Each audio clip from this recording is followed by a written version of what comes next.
Hello everyone, today we are looking at another video, top 10 places to visit in Italy. You know what, I've always wanted to travel in my life. I haven't really been to a lot of places, but traveling is the one thing that I want to do while I'm in this life, And by chance, I'm actually going to Italy by the end of June, so I thought why not react to this video, This will give me some knowledge on what there is in Italy that I can do when I actually get there. So that will be some interesting things here for me to watch today. And if you're planning to go to Italy someday in your life, watch this with me. You know what? Why not? And if you're not planning to do any holidays, still watch till the end. You'll find many interesting things. Without further ado, let's get on with this video. Don't forget hit that like button, subscribe to the channel, and let's get on with the video.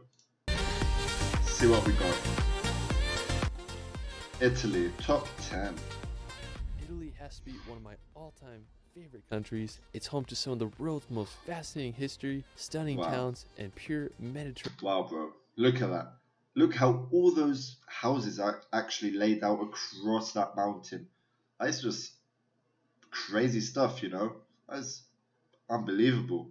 If I saw this in real life, my God, that is mind-blowing for me. Vibes, from the jagged peaks of the Dolomites to the jaw-dropping coast of Sardinia, Italy has it all. Let's start this video off at the incredible Amalfi Coast. I have to say this is one of the most beautiful places, not just in Italy, but all of Europe. The Amalfi Coast is located in southern Italy, about a 3-hour drive from Rome. It's just hard to believe this place exists. Now, one of the most well-known towns on the Amalfi Coast is Positano. When you see this place in real life, you won't believe it. It's hard to beat the backdrop of the mountains filled with colorful villas against the Mediterranean Sea filled with boats and yachts. If you can handle the skinny roads, I definitely recommend just driving along the whole entire coastline and seeing all the beautiful towns. One notable place on the coast is the city of Trani. It's one of the best preserved medieval towns on the Amalfi Coast. If you want a more adventurous activity, you can take a hike on the Path of the Gods. Special thanks to my friend Logan Armstrong for helping me out with footage.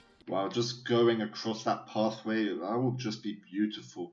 You'll see some awesome sightseeing there, for sure. He has an awesome vlog of the Amalfi Coast that I'll link in the description below. Anyways, the Path of the Gods is a 6-kilometer trail that takes you above the cliffs of the coast. You'll be able to get some of the most jaw-dropping views. Just unreal. Now, the best time to visit the Amalfi Coast is around May or early fall. You'll be able to miss the summer crowds while still enjoying the warm Mediterranean weather. Now, just off the coast, there's an incredible island called Capri. Now, to get to Bro, look at that. That is crazy stuff here. No way, bro. All those boats are literally the ocean as well. So flat, no waves actually. That's just beautiful.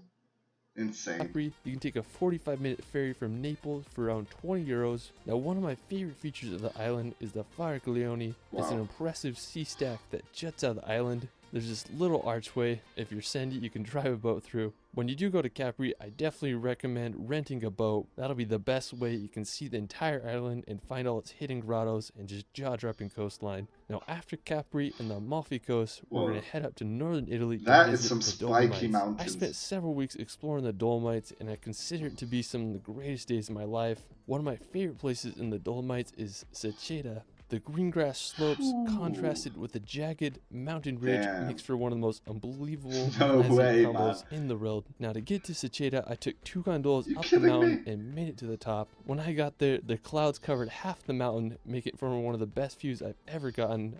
Places like this just really spark your imagination and make you feel like a kid again. I hope everyone can witness the power of Ceceta at least once in a life.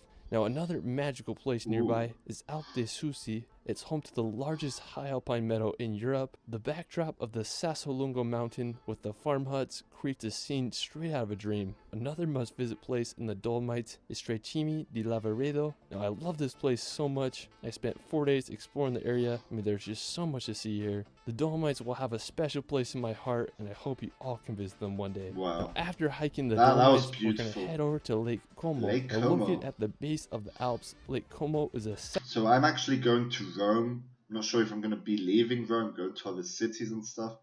But these so far are really, really beautiful, Can't wait till we get to Rome though. I really want to see what happens there, what there is to do there. To see, the lake is shaped like an upside down letter Y, and it's known for its picturesque scenery and luxury villas. Lake Como has been named one of the world's most beautiful lakes, and I totally understand why. Now, when you're there, you can walk the streets of Bellagio or take a ferry to the other lakeside villages. Celebrities such as George Clooney have villas here. I mean, hey, if I had the money, I'd probably buy one too. After Lake Como, we're gonna head to the coast to visit Cinque Terre. Now, Cinque Terre is made up of 5 seaside villages that date back to medieval times. The small fishing villages have lined the coast for thousands of years. During the Middle Ages, the villages started to be attacked from pirates, so fortifying walls were built to protect them from any future raids. Now, the small town of Florence is one of my favorites. It has the only natural port of Cinque Terre and remains one of the truest fishing villages on the Italian Riviera. And I just can't get over these colorful houses and beauty of these cities. It's just hard to beat the charm of these Italian villages. After Cinque Terre, we're going to head to the second largest island in the Mediterranean, Sardinia. With some of Europe's best coastline, pristine beaches, and the clearest water I've ever seen, Sardinia is the place you gotta go. Now, one of the most impressive spots on Sardinia is the Amalfi Coast. It's 40 kilometers of coastline that's made up of massive limestone cliffs and secluded beaches. Now, special thanks to my friend the Drone Book for helping out with footage. He has one of the best videos on Sardinia, and I'll link it in the description below. There's so many great places in it. Now, the Amalfi Coast isn't the easiest place to reach. Most places require a hike or a boat ride, so if you do go, I definitely recommend renting a boat so you can see just look how clear the sea is. You can see underneath it. That's how clear it is. That's just beautiful, guys. Wow. The coast. Now, one of my favorite places is Cala Gororite. It has this insane rock formation coupled with crystal clear water. I mean, I would just do anything cruising on a boat there right now. I mean, it's just a freaking paradise there. Now, after Sardinia, we're going to head back to the mainland to visit Italy's capital of This Rome. is what we've been waiting for, so let's see what I can actually do when I get to Rome, you know? Now, Rome may be one of the most famous and iconic capitals in the world. Its history spans over 28 centuries, with its founding taking place in 753 BC. Ancient Rome's architecture stands today and draws millions of tourists each year. One of the most well-known structures of the capital is the Colosseum. It's this oval-shaped amphitheater that was completed in 80 AD. It was the largest amphitheater built and could hold anywhere from 50 to 80,000 spectators. You can just marvel at its structure from the outside or take a guided tour to witness the interior. One of my favorite attractions is the Trevi Fountain. It's a Baroque-styled fountain that was built in 1762. I mean, there's just so much to see in Rome.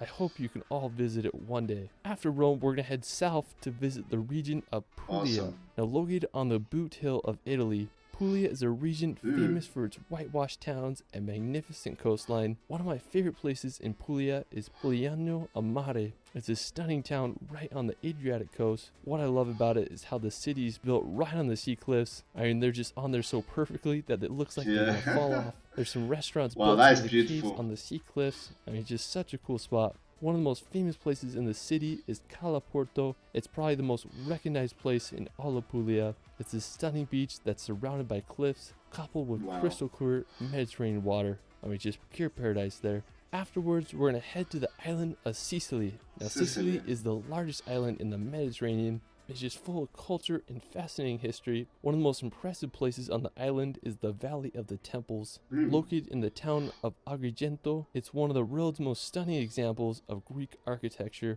There were 7 temples built here by the Greeks in the 5th century BC. Unfortunately, they were burnt down by the Carthaginians, but rebuilt by the Romans 4 centuries later. One of the most well-preserved is the Temple of Concordia. It features the classic Greek pillars, and it just makes you wonder what this must have looked like when it was first built. While we're still in Sicily, we're going to head over to the city of Catania. What's crazy about Catania is that it lies at the base of the massive Mount Etna volcano, which is 3,326 meters tall. It's one of the world's most active volcanoes. I'm just wild to see the ash shooting out the top. No way. Crazy yet beautiful city. No way. Afterwards, we're going to head up north to the incredible region of Tuscany. Now located in central Italy, Tuscany is known for its landscapes, history, and artistic legacy. Wow, this is just so green. I mean, I've been obsessed with Tuscany Beautiful. ever since I've seen The Gladiator. It's a land full of rolling golden hills dotted with countless little hilltop towns. I mean, it'd just be so cool to retire here and live on a Tuscan farm. True. One of my favorite cities in Tuscany is San Gimignano. Now, San Gimignano is a stunning medieval city perched upon a hill. One of the most iconic features of the city is the medieval watchtowers. Currently, there are 14 watchtowers still standing, but during its prime, there were over 72 towers, with the highest being that is a lot.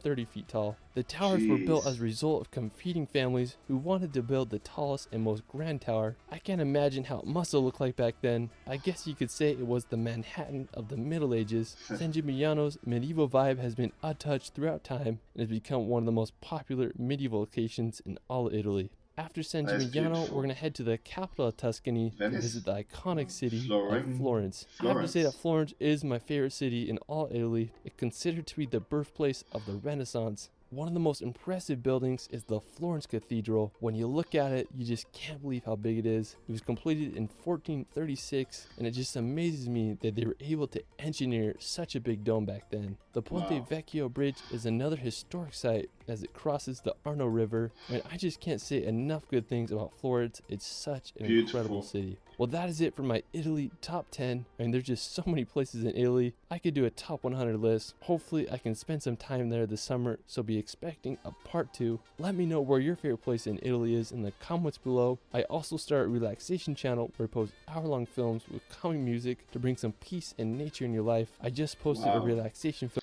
That is just beautiful, Italy, I did not know Italy has so many things, Like, I had no idea. But after watching this video, I just realized Italy, like, it's a place you want to go once in your life, at least to check it out and see how it is. So I'll keep you updated on that. Hope you all enjoyed. We'll see you on the next video. Peace out.